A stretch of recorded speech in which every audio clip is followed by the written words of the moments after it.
Ние не протестираме само за бюджета. Ние протестираме за сваляне на правителството, за тази безотговорност, за тази безхаберщина и за тази свиеща на България. И категорично отказвам да приема, че това...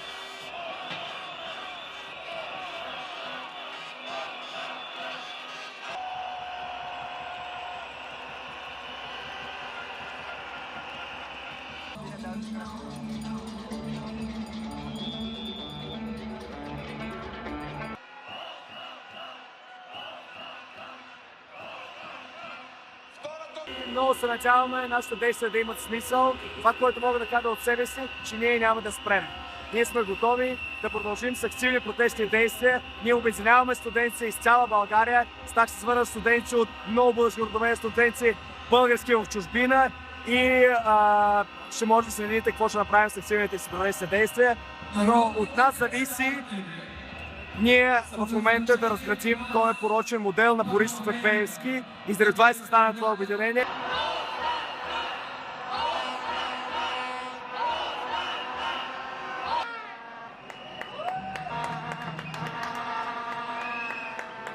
Всяка партия мафия да се маха без връщане! Оставка! Оставка!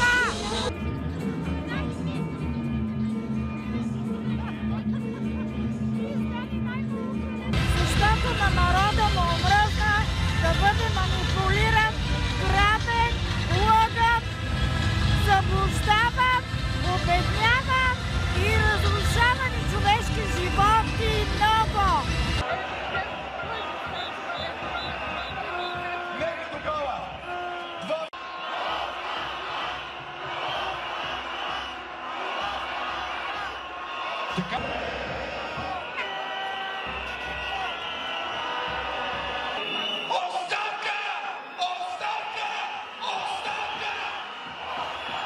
Млади хора и както ви казах, Пеевски и Борисов продължават да не разбират също защо...